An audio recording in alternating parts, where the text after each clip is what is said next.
మన KBHP colony road number 1లో గత 4 సంవత్సరాల క్రితం ఈ హరిత హాస్పిటల్ ప్రారంభించడం జరిగింది.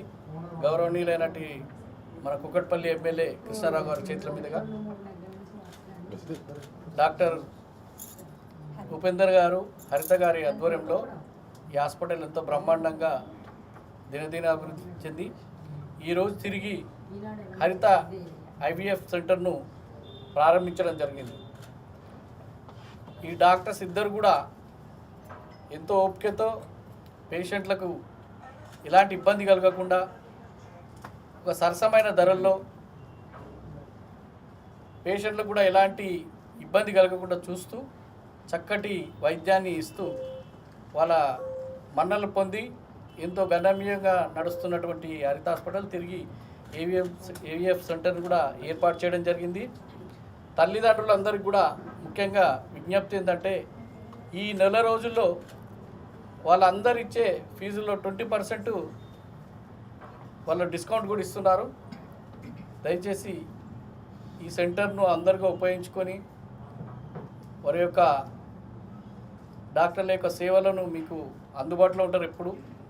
కాబట్టి మీకు కూడా ఇబ్బంది లేకుండా ఒక మిడిల్ క్లాస్కు ఏ విధంగా అయితే సరసమైన ధరలు ఉంటాయో ఆ విధంగా వాళ్ళు ఎలాంటి ఇబ్బందులు లేకుండా కూడా మంచి డిస్కౌంట్ ఇస్తున్నారు. కాబట్టి ఈ తల్లిదండ్రులందరూ కూడా ఈ ఐవీఎఫ్ సెంటర్ను వినియోగించుకొని వారి సేవలను కూడా మీరు కూడా పొంది ఆరోగ్యాలతో ఉండాలని కోరుకుంటున్నాను. Thank you. హరిత హాస్పిటల్ తరపున కేపీహెచ్పి వాస్తవులందరికీ శుభాకాంక్షలు తెలియజేస్తున్నాము. మా హాస్పిటల్ స్టార్ట్ చేసి 4 years కంప్లీట్ అవుతుంది. సో ఈ 4వ వార్షికోత్సవ సందర్భంగా మేము ఇప్పుడు హరిత ఐవీఎఫ్ సెంటర్గా మేము ముందుకు వస్తున్నాము. అతి తక్కువ ధరలతో పేషెంట్లకి క్వాలిటీ వైద్యాన్ని అందించడమే మా లక్ష్యం, మీ హాస్పిటల్ మా హరిత హాస్పిటల్ లక్ష్యము. కాబట్టి ఈ నెల మొత్తము జనవరి నెల మొత్తం ఇనాగరల్ ఆఫర్ సందర్భంగా 20% మేము ఐవీఎఫ్ ప్యాకేజ్ మీద డిస్కౌంట్ ఇవ్వడం జరుగుతుంది. కాబట్టి తల్లిదండ్రులు కావాలనుకుని మీ కళను సాకారం చేసుకోమని అందరికీ విజ్ఞప్తి చేస్తున్నాము. నేను డాక్టర్ ఉపేందర్ అండి, గ్యాస్ట్రోఎంటాలజిస్ట్. స్పెసిఫిక్గా పిల్లలకు సంబంధించిన గ్యాస్ట్రో ప్రాబ్లమ్ చూస్తుంటాము. డాక్టర్ హరిత గారు గైనకాలజిస్ట్ అండ్ ఇన్ఫర్టిలిటీ స్పెషలిస్ట్. మేము 3 years బ్యాక్ స్టార్ట్ చేసాము. As a gastroenterology gynaecology centre లాగా స్టార్ట్ చేసాము. ఆల్మోస్ట్ కొన్ని వేల మంది పేషెంట్స్ని చూసాము, ట్రీట్ చేసాము. అందులో చాలామంది సక్సెస్ వచ్చి మంచి ట్రీట్ అయ్యి వెళ్ళారు. అదే ఉత్సాహంతో అదే ఎంతూజియాజంతో ఇప్పుడు మేము ఇన్ఫర్టిలిటీ సెంటర్ కూడా స్టార్ట్ చేసాము. దీంట్లో మెయిన్గా పిల్లలు లేని దంపతులకు కావాల్సిన ట్రీట్మెంట్, వాళ్ళకున్న సమస్యలకి కావాల్సిన అన్ని రకాల ట్రీట్మెంట్ విత్ అన్ని అడ్వాన్స్డ్ ఎక్విప్మెంట్, మనం వరల్డ్ క్లాస్ ఎక్విప్మెంట్ అన్నీ ఉన్నాయి మన దగ్గర. వాళ్ళకి కావాల్సిన ట్రీట్మెంట్ సార్ అన్నట్లు కదా తక్కువ ఖర్చులో, అంటే ఈ ప్రాబ్లం ఎక్కువ మిడిల్ క్లాస్ వాళ్ళకి ఉంటుంది. కాబట్టి జనరల్గా ఐవీఎఫ్ ట్రీట్మెంట్ అంటే చాలా కాస్ట్లీ, లక్షలలో ఉంటుంది. అంత ఖర్చు భరించలేక చాలామంది పిల్లలు లేక బాధపడుతూ ఉంటారు.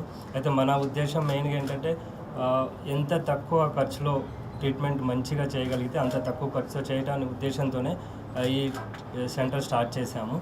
మీ అందరి ఆశీస్సులతోని, పెద్దవాళ్ళ ఆశీస్సులతోని ఇది మంచిగా గడవాలని ఆశిస్తున్నాం.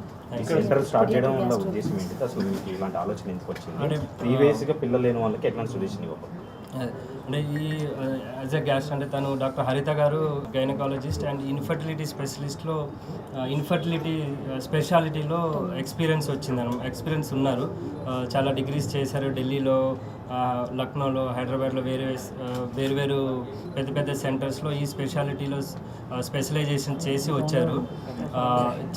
తను చేసే ఓపీలో చాలాసార్లు తను చూసింది ఏంటంటే చాలామంది పిల్లలు లేని ప్రాబ్లంతో బాధపడుతున్నారు.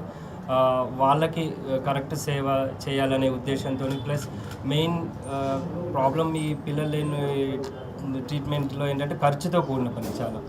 అయితే తన ఉద్దేశం ఏంటంటే తక్కువ ఖర్చుతో మంచి ట్రీట్మెంట్ చేయాలనే ఉద్దేశం. తన ఓపీలో రెగ్యులర్గా చూస్తూ ఉంటారు చాలామంది దంపతులు వచ్చి పిల్లలు లేని ప్రాబ్లంతో బాధపడుతూ ఉంటారు. అది చూసి తను దాన్నే ఇన్స్పిరేషన్గా తీసుకొని మనం ఎందుకు స్టార్ట్ చేయొద్దు, తక్కువ ఖర్చుతో మంచి ట్రీట్మెంట్, ఇంత ఎక్స్పీరియన్స్ ఉండి 10 years ఈ ఫీల్డ్లో ఎక్స్పీరియన్స్ ఉన్నారు. అదే ఉద్దేశంతో స్టార్ట్ చేశాము. సో ఈ ఐవీఎఫ్ అనేది లిజిట్గా ఏ టెక్నాలజీ కూడుకున్నారు? సో దానివల్ల పేషెంట్స్కి ఏమైనా సైడ్ ఎఫెక్ట్స్ వచ్చే ఫ్యూచర్లో ప్రాబ్లమ్స్ అంటే దీంట్లో మనం ఈ ట్రీట్మెంట్లో ఏంటంటే ఎక్కువ మెడిసిన్స్ తక్కువనే వాడుతుంటాము. మెయిన్గా ఓన్లీ అండాశ్రయాల్ని స్టిమ్యులేట్ చేసి ఎగ్స్ తయారు చేయడానికి కొన్ని మెడిసిన్స్ వాడుతుంటాము. ఆ తర్వాత మెయిన్ ప్రాసెస్ అంతా మన టెక్నాలజీ మీద డిపెండ్ అవుతుంది. ఆ ఎగ్స్ని ఫీమేల్ పేషెంట్ నుంచి అండాశయంలో నుంచి అండాలు తీసి మగవారి వీర్యకణాలు తీసి ఆ రెండింటిని ల్యాబ్లో ప్రాసెస్ చేస్తాం. అంటే మెయిన్ పని అంతా ల్యాబ్లో ఉంటుందన్నమాట. అది దానికి మనకి అడ్వాన్స్డ్ అండాన్ని వీర్యకణాలని ప్రాపర్గా దాన్ని స్టోర్ చేసి ప్రాపర్గా ప్రిపేర్ చేసి ఆ రెండింటిని కలిపి పిండం తయారు చేసి మళ్ళీ వాపస్ దాన్ని గర్భసంచిలోకి ఎక్కియడం. కాబట్టి మెయిన్ పని అంతా అడ్వాన్స్డ్ టెక్నాలజీ ల్యాబ్లో జరుగుతుంది. అది మనం లేటెస్ట్ ఎక్విప్మెంట్ తీసుకున్నాము. అది మంచిగా చేయాలనే ఉద్దేశం ఇక్సీ ప్రొసీజర్ అంటాము. అది మన దగ్గర లేటెస్ట్ ఎక్విప్మెంట్ ఉంది. అది చేయటము మెయిన్ ఉద్దేశం. For more videos like this, subscribe Big TV channel.